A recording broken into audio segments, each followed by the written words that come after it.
जो पाकिस्तान के नागरिक हिंदुस्तान में रह रहे हैं, उनको जो वीज़ा निर्गत किया गया था, उन लोगों को वीज़ा सस्पेंड कर दिया गया, यानी कि आपकी अनुमति अब समाप्त हो गई, या पाकिस्तान लौट जाए। हिंदुस्तान की सीमा में जब वो प्रवेश की है तो वो एक पाकिस्तानी सीमा हैदर जो थी वो मुस्लिम नहीं थी, वो हिंदू बनकर हिंदुस्तान की सीमा में प्रवेश की थी। पाकिस्तान का आदमी आतंकवादी हमला यहाँ किया हो तो सबको भेज दीजिए, यानी आतंकवादी को तो नहीं भेजेंगे। जो कानून के तौर पर जो जेल में बंद है, अपराधी हैं, अभियुक्त हैं, उनको नहीं भेजना है। तो पहले ही उसने एक आवेदन देकर भारत सरकार से अपनी नागरिकता के संबंध में गुजारिश भी की थी, जो मामला अभी लंबित है, हिंदुओं पर लागू नहीं होता है। और चूंकि वो हिंदू धर्म को अपना चुकी है, वो इस्लामिक विधि धर्म में विश्वास नहीं रखती हैं अब, तो वो हिंदू हैं और इसीलिए हिंदू हो जाने के बाद उस पर ये कानून लागू नहीं होता है। नमस्कार, स्वागत है हमारे चैनल हम सफ़र न्यूज़ में। अभी हम बात करेंगे जो पाकिस्तान के रहने वाली सीमा हैदर है, जो आ चुकी है हिंदुस्तान में रह रही है, जो लोग कह रहे हैं कि अब इसको पाकिस्तान जाना पड़ेगा।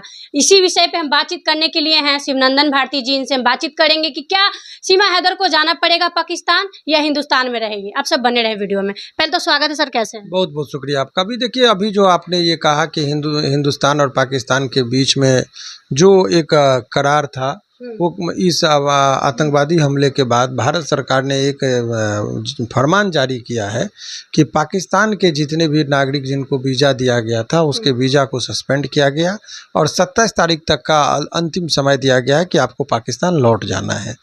इस खबर के बाद लोगों के बीच में जिज्ञासा, बस एक चर्चाएं चली कि क्या सीमा हैदर जो पाकिस्तान से चलकर हिंदुस्तान में आई थी और शादी सचिन के नाम के लड़के से की थी, काफ़ी चर्चा में उस दौर में रही थी, तो क्या वो उनको भी पाकिस्तान जाना पड़ेगा, ये एक चर्चाएं लोगों के बीच में चलने लगी।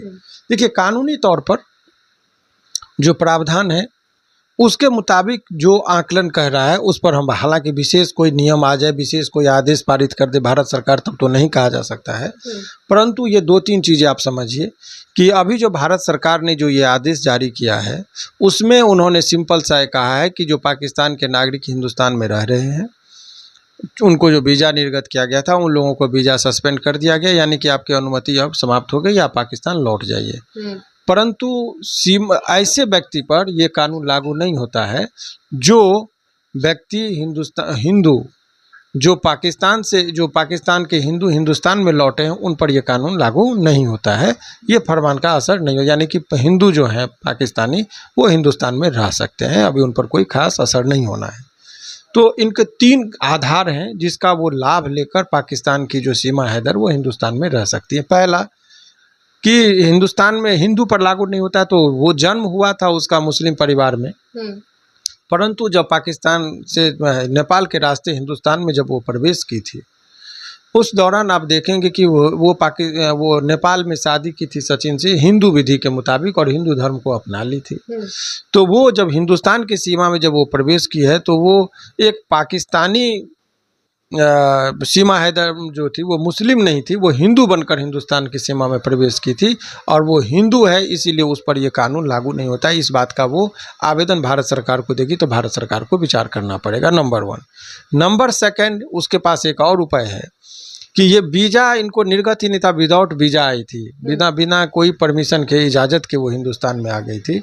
तो वो अपराध है जिसके संबंध में भारत सरकार में मामला अभी लंबित चल रहा है कि जब अवैध घुसपैठिए के तौर पर यदि कोई हिंदुस्तान में प्रवेश करेगा तो उसके लिए क्या क्या प्रावधान है। जो मामला अभी रजिस्टर्ड है इनके खिलाफ और वो मामला अभी लंबित है। तो जब मामला लंबित है तो वो तो अपराधी हो गए, कैदी हो गए, अभियुक्त हो गए, तो अभियुक्तों को अभी नहीं लौट भेजा जाएगा। इसके मायने ये हुए कि यदि कोई व्यक्ति, मान लीजिए पाकिस्तान का आदमी आतंकवादी हमला यहाँ किया हो तो सबको भेज दीजिए, यानी आतंकवादी को तो नहीं भेजेंगे। जो कानून के तौर पर जो जेल में बंद है, अपराधी हैं, अभियुक्त हैं, उनको नहीं भेजना है। तो ये अभियुक्त है हिंदुस्तान में, इसीलिए भी इनको रिटर्निंग अभी संभव नहीं है। नंबर 3 कि हिंदुस्तान में उसकी शादी हो गई, सचिन के साथ एक बच्चे का भी जन्म दिया, और इस सब घटना से बहुत पहले ही उसने एक आवेदन देकर भारत सरकार से अपनी नागरिकता के संबंध में गुजारिश भी की थी, जो मामला अभी लंबित है। तो ऐसे तमाम परिस्थितियों को यदि आप आकलन देखेंगे तो ये 3 फैक्टर है जो कहीं ना कहीं सीमा हैदर को फेवर करेगा, और वो अभी वो उनको भेजने का जो बहुत लोग जो ये करे कि उनको जाना पड़ेगा, ये चीज़ मुझे लगता है कि उनके लिए थोड़ा बचाव पक्ष मजबूत होगा और शायद उनको अभी फिलहाल नहीं जाना पड़ेगा। लेकिन लोग कह रहे हैं, देख रहे हैं, न्यूज बना रहे हैं कि सीमा पाकिस्तानी है, पाकिस्तान में उनको जाना पड़ेगा और वो जाना नहीं चाह रही हैं, वाइट दे रही हैं, कह रही हैं कि मुझे, मेरे लिए भी कोर्ट है, अदालत है, मैं ये चीज का प्रस्ताव रखूंगा। नहीं, मैंने कहा कि ये कानूनी जो दो पेच मैंने कहा, सामान्य लोग मीनिंग लगा रहे हैं कि पाकिस्तान किए जाएंगे, लेकिन आपको बता दें कि सभी पाकिस्तानियों के लिए ये कानून नहीं बना है, ये फरमान जारी नहीं हुआ है, हिंदुओं पर लागू नहीं होता है। और चूंकि वो हिंदू धर्म को अपना चुकी है, वो इस्लामिक विधि धर्म में विश्वास नहीं रखती हैं अब, तो वो हिंदू हैं और इसीलिए हिंदू हो जाने के बाद उस पर ये कानून लागू नहीं होता है। ये बात से को आवेदन देकर वो भारत सरकार से अनुमति लेकर वो रह सकती हैं। उसके जो 4 बच्चे हैं सर, उसका इसीलिए मैंने कहा कि वो रहेंगे तो स्वाभाविक है कि उसके बच्चे भी रहेंगे। और बच्चे का जो जहाँ तक सवाल है, ये बच्चा का एक थोड़ा सा समस्या सीमा के साथ तो उत्पन्न हो रहा है कि बच्चे हिंदुस्तान में आए हैं, उसके माता पिता का दोनों का पाकिस्तानी है, इसीलिए वो पाकिस्तान, बच्चे का सिटीजनशिप तो पाकिस्तान का है, तो बच्चे को रिटर्न करने होना चाहिए इस कानून को, मतलब क्योंकि हिंदू तो बना है केवल अभी घोषित तौर पर सीमा, बच्चे तो अभी इस्लामिक विधि को अपना रहे हैं। तो ऐसे परिस्थिति में अगर ये बच्चे का दिखा देगा कि वो इस्लामिक, चूँकि स्कूल में एडमिशन हुआ होगा तो उसके कॉलम में देखा गया कोई हिंदू बन के एडमिशन हुआ है या मुसलमान बन के, अगर हिंदू बन के एडमिशन हुआ होगा तब तो वो रह जाएगा। अगर एडमिशन के टाइम में उसका रिलीजन जो धर्म है अगर मुस्लिम लिखा होगा तब बच्चे को जाना पड़ेगा। तो ये सब समस्याएं उत्पन्न हो रही है। अच्छा सर, जो मतलब कह रहा है कि सीमा हैदर जो अभी पाकिस्तान में रहती थी, जो अभी हिंदुस्तान में रह रही है, और इस पे कह रहे हैं कि सचिन जो है वो जाने नहीं देगा, लेकिन कानूनी तौर पे अगर जाना भी पड़ेगा तो क्या इसका कानूनी कोई कार्रवाई होगा ना सर? देखिए, अगर कोई व्यक्ति अवैध तरीके से हिंदुस्तान में रहेगा तो वर्तमान परिस्थिति में 5 साल का सजा का प्रावधान है कि 5 साल आपको जेल में रहना पड़ेगा या 3 लाख का जुर्माना का प्रावधान है।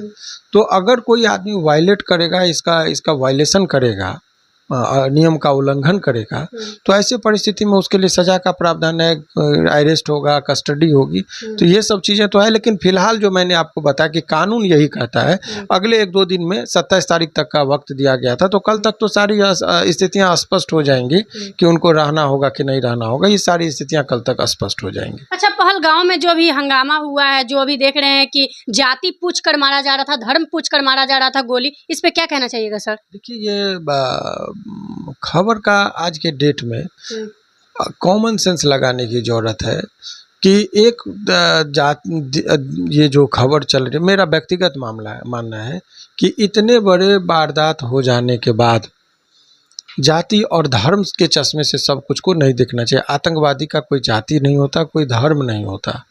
तो ये खबर का कोई ठोस सबूत नहीं है कि उसने जाति पूछ कर मारा, कोई वो वीडियो नहीं जारी किया गया है कि वो जाति पूछ के या धर्म पूछ के मारा।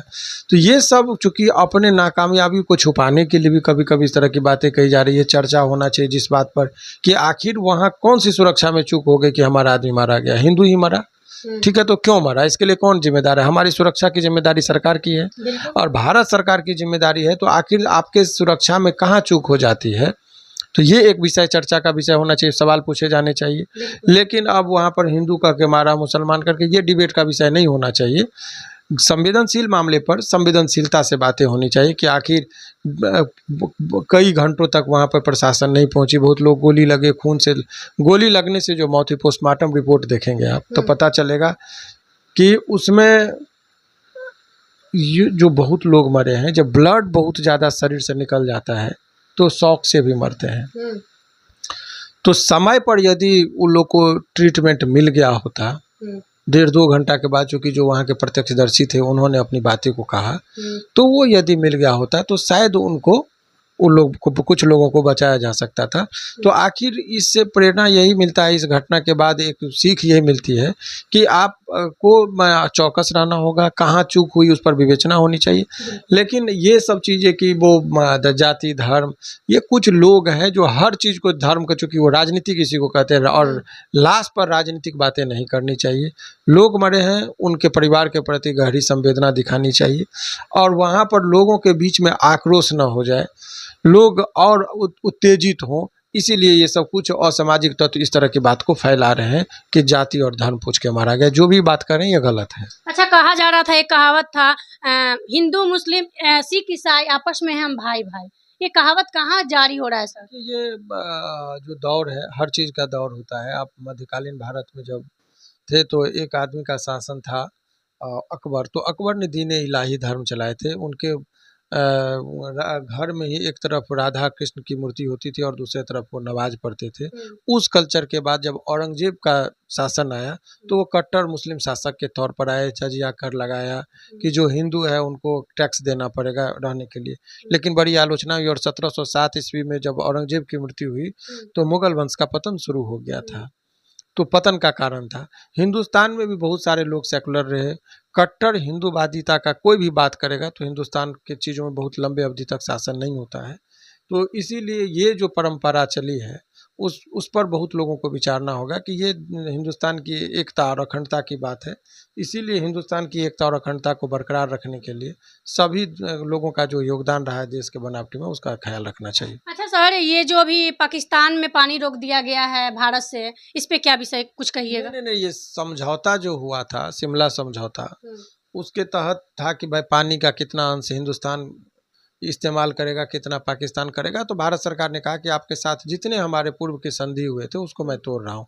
हालांकि इसके बहुत परिणाम होंगे कि अब उसी समझौता के साथ सीज फायर जो होता है कि युद्ध विराम लगता है, कि ये बॉर्डर होता है, तो ये एक तरह से ये एक संकेत है तनावपूर्ण स्थिति का कि सारे संबंध को तो देखिए।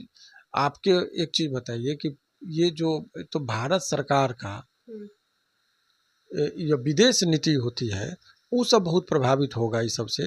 क्योंकि अगर मान लीजिए हमारे पिताजी ने किसी को कहा था कि आप किसी को घर में बसाए कि मेरे घर में रहिए, बेटा बड़ा हो रहा था, कह रहा कि हम पिताजी के द्वारा किया गया एग्रीमेंट को नहीं मानते हैं, तो ये गलत है। फिर आपके एग्रीमेंट को कौन मानेगा? तो ये सब चीज़ें परंपरा नहीं रही है, नई परंपरा का शुरुआत हुआ है। इसके परिणाम का भी अनुभव लोगों को नहीं है। तो अब देखिए होता क्या है। उस सब चीज़ पर विदेश नीति है, उस पर भी बहुत एक सेपरेट जब हम लोग बात करेंगे तब इसके परिणाम, ये जानकारी के लिए, चूँकि यूपीएससी बीपीएससी के जो बच्चे छात्र तैयारी करते हैं उन लोगों के लिए ये सब खबर बहुत ही डीप में जानना की आवश्यकता होती है। तो देखिए, अभी बातचीत करने के लिए शिवनंदन भारती जी थे, जो सारी जानकारियाँ रखे हैं कि क्या-क्या हो सकता है। सीमा जो है अब हिंदू हो चुकी है, जो शादी ब्याह करके आई थी नेपाल से तो पूर्ण रूप से हिंदू हो चुकी थी, लेकिन अब मुस्लिम उसको नहीं कहा जाता है क्योंकि मुस्लिम उसका जन्म हुआ था। लेकिन वो जब शादी करके सचिन के साथ जब भारत में आई तब वो पूर्ण रूप से हिंदू हो चुकी थी।